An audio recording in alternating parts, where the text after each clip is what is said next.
तो दोस्तों, आज हमारी कहानी राजस्थान की भूतिया महल की कहानी है। आपने राजस्थान के भूतिया महल का नाम तो सुना ही होगा।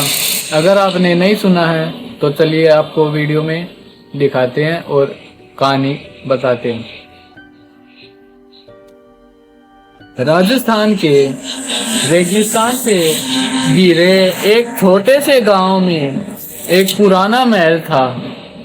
लोग उसे काली हवेली कहते थे। कहा जाता था कि करीब 100 साल पहले उस महल में एक राजा और उसकी बेटी राजकुमारी मीरा रहती थी। एक रात अचानक महल में आग लग गई। राजा तो बच गया, लेकिन राजकुमारी मीरा उसी आग में गायब हो गई। उस रात के बाद महल हमेशा के लिए बंद कर दिया गया। गांव वालों का कहना था कि आधी रात के बाद महल की सबसे ऊपरी खिड़की में एक लड़की दिखाई देती है और जो भी उसे देखने की कोशिश करता है वह दोबारा कभी उस महल से बाहर नहीं निकलता। कई साल बाद अमन एक युवा वीडियो ब्लॉगर राजस्थान घूमने आया। गांव के एक बुजुर्ग ने उसे महल के बारे में बताया।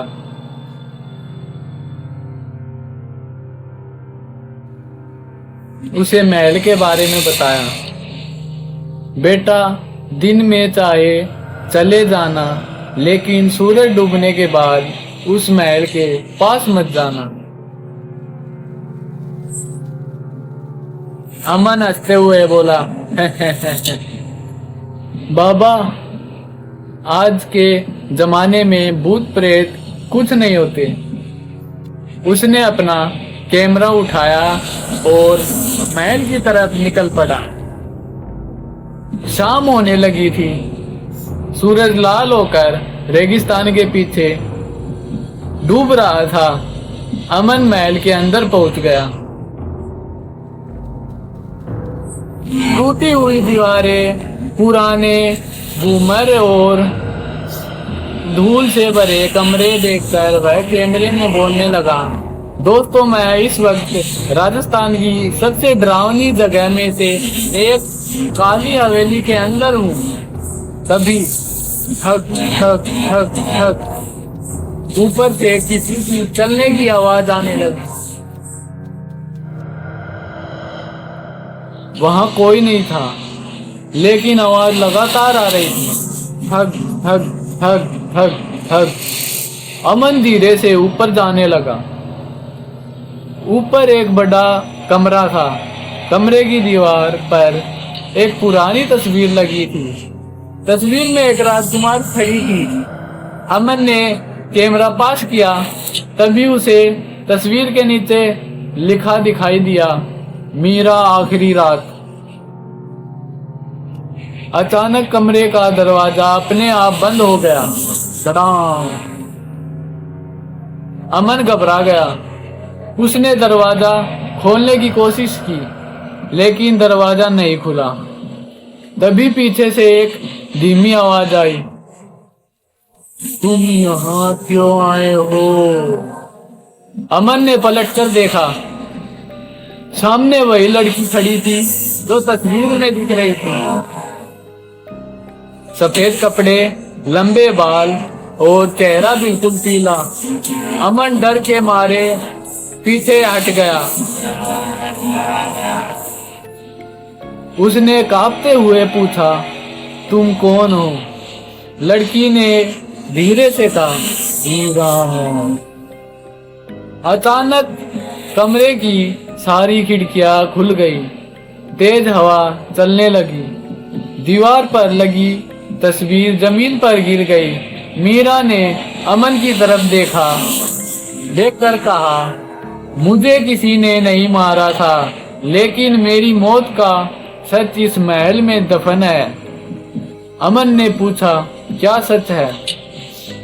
मीरा ने कमरे के कोने की तरफ इशारा किया।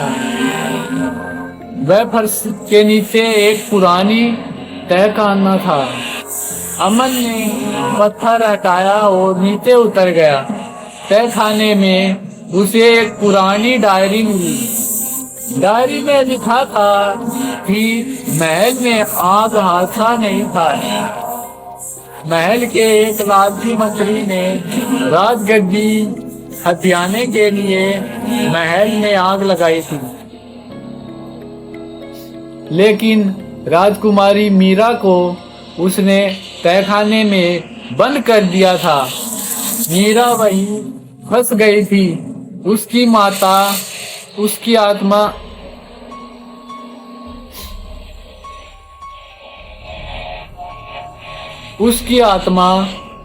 आज तक उस महल में भटक रही थी। अमन डायरी लेकर ऊपर आया। मीरा उसके सामने खड़ी थी।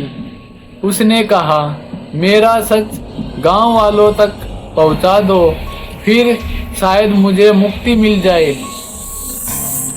अमन ने सिर हिलाया। अचानक तेज रोशनी हुई और मीरा गायब हो गई। महल फिर बिल्कुल शांत हो गया। सुबह अमन गांव वापस पहुंचा। उसने गांव वालों को डायरी दिखाई। बुजुर्ग की आंखों में से आंसू आ गए। उन्होंने कहा, हम जानते थे कि मीरा निर्दोष थी, लेकिन उसका सच सामने नहीं ला पाया। उस दिन के बाद गांव वालों ने महल की ऊपरी खिड़की में फिर कभी वह लड़की दिखाई नहीं दी। लेकिन आज भी अगर कोई रात के समय उस महल के पास से गुजरता है तो उसके अंदर से एक धीमी आवाज सुनाई देती है, मेरा सच मत भूलना, मेरा सच मत भूलना। और उसके बाद महल की खिड़की अपने आप खुल जाती है। डड़ाम।